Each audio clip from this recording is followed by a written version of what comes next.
Hello my YouTube family, তোমরা সবাই কেমন আছো? আশা করছি ভালো আছো। আর তোমাদের ভালোবাসা ভগবানের আশীর্বাদে আমিও বিন্দাস আছি। তো নিয়ে চলে এলাম দেখো সেই নেক্সট ভিডিও অযোধ্যার। তো এর আগের ভিডিওটা যারা যারা মিস করে গেছো, এই ভিডিওটা কিন্তু প্লিজ মিস করো না, দারুণ ভিউ কিন্তু। তো বন্ধুরা, ভিডিওটা তো শুরু করবো তার আগে তোমাদেরকে অনেক অনেক অনেক ভালোবাসা, মানে মুখে আমি প্রকাশ করতে পারবো না আমি কতটা হ্যাপি হয়েছি।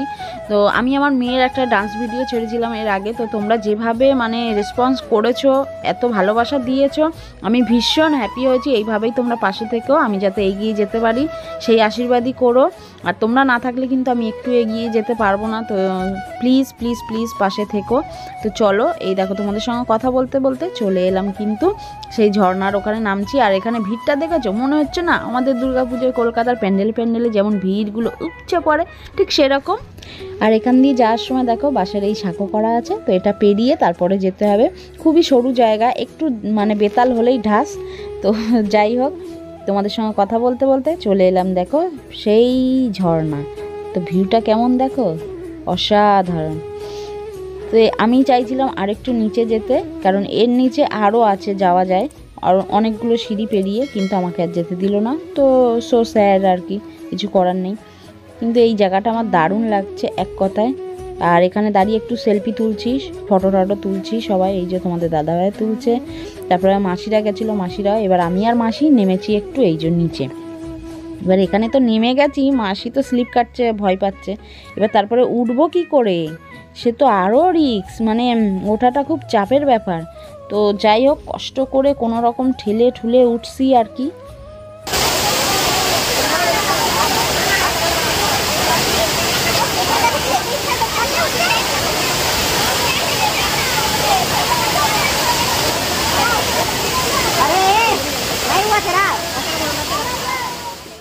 তো আমি তো অনেক কষ্ট ওখান থেকে হামাগুড়ি দিয়ে উঠে এলাম, কিন্তু একটা ছেলে পড়ে গেছে জানো তো, ওখানে একটা বাচ্চা পড়ে গেছে। তো যাই হোক, এখান দিয়ে দেখো ওঠার সময় এই যে হাতের কাজ করছিল, খেজুর পাতা টাইপের কিছু একটা পাতা দিয়ে এমন সুন্দর হাতের কারুকার্য করছিল। আর এইগুলো দাম নিচ্ছিল হচ্ছে 40 টাকা করে, তো আমরা নিলাম না। আর এইদিকে তো পেটে ছুঁচোয় ডনও মারছে, কারণ এই সময়টায় কিন্তু মানে 3টে বেজে গেছিলো অলরেডি। তো খিদেও পেয়েছে। এবারে আমাদের যেখানে বাসটা দাঁড়িয়েছিল সেখানে আবার আসতে হবে, তো উঠে পড়লাম গাড়িতে। আর এইদিকে দেখেছো খেজুর গাছের রস কেমন হাড়ি বাঁধা রয়েছে। তো খেজুর গাছে হাড়ি বাঁধমন, সে এমন একটা গান আছে না, তো এই গানটার কথা মনে পড়ে গেল আর কি। আর এখানে দেখো গুড়ও বানানো হয়, তার জন্য দেখো এই যে উনুন করা আছে, এই যে হাঁড়িগুলো পড়ে আছে, তো এখানেই আর কি জাল দেওয়া হয় বোধহয়। তো নইলে এই হাঁড়িগুলো কেন থাকবে বলো। তো যাই হোক, এইগুলো দেখতে দেখতে বাসের কাছে পৌঁছে যাচ্ছি।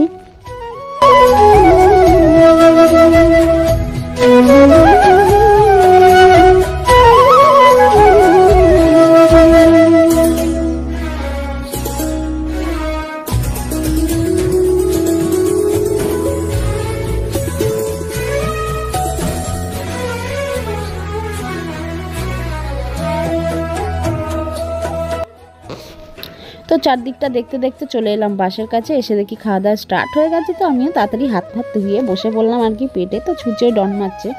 তো এইদিকে খাওয়া দাওয়া চালু করে দিয়েছি, ডাল দিয়ে গেছে, এখনও তরকারি আসেনি, তো একে একে সব আসবে। তো খেয়ে দিয়ে নিয়ে এই যে বেরিয়ে পড়লাম। ওখানে হচ্ছে মানে নানান রকম জিনিস আছে, তো সেই দোকানগুলো একটু দেখছিলাম কোথায় কী আছে, কিন্তু জিনিসের না প্রচুর দাম জানো তো। তো তারপরে হচ্ছে এরকম সন্ধে সন্ধে নেমে আসছে, দোকানগুলো সব দেখছি কয়েকটা বন্ধ হয়ে যাচ্ছে। আর বাসগুলো ছাড়ার জন্য তাড়া দিচ্ছিল, কারণ সন্ধে হয়ে আসছে, তো ওদের একটা টাইমিং থাকে। তো এই যে বাসে ওঠার কিছুক্ষণ পরের সিন, এটা দেখে বুঝতেই পারছো কেউ আর মানে কারোর জায়গায় নেই, সবাই এক জায়গায় হয়ে এমন নৃত্য শুরু করেছি যে বাসওয়ালা পর্যন্ত ভয় পেয়ে গেছিলো, বলছে আরে কী হচ্ছে পিছনে, কী হচ্ছে, বাস নড়ছে, এত গাড়ি নড়ছে। তো আমার যে দাদারা আছে, দাদারা বলছে এটা তো হয়েই থাকে, কারণ দাদারা জানে যে প্রত্যেকবার আমরা ট্যুরে গেলে এই সিনটা আর কি করে থাকি, কেউ আটকাতে পারে না এই সময়টায় আর কি। মানে বেলা করে খাওয়া হয়ে যায়, আর সেটা বাসে উঠে হজম করতে হবেই আমাদেরকে। তো সেটাই হচ্ছে, আর এটা না করলে ট্যুরে গেলে কোনো মজা হয় বলো। তো এরকম আর কি একটু আধটু চলছে। তো ভূতের নৃত্য থামিয়ে টায়ার্ড হয়ে গেছিলাম, তো একটুখানি রেস্ট নিলাম, তারপরে চোখটা লাগতেই দেখি ডাকাডাকি শুরু। তো গাইস ঘুরু শেষ, ভোরবেলা ঘরে ঢুকেছিলাম, ঢুকে স্নান করে আমি তো ব্রাশ করে শুয়ে পড়েছি আগে।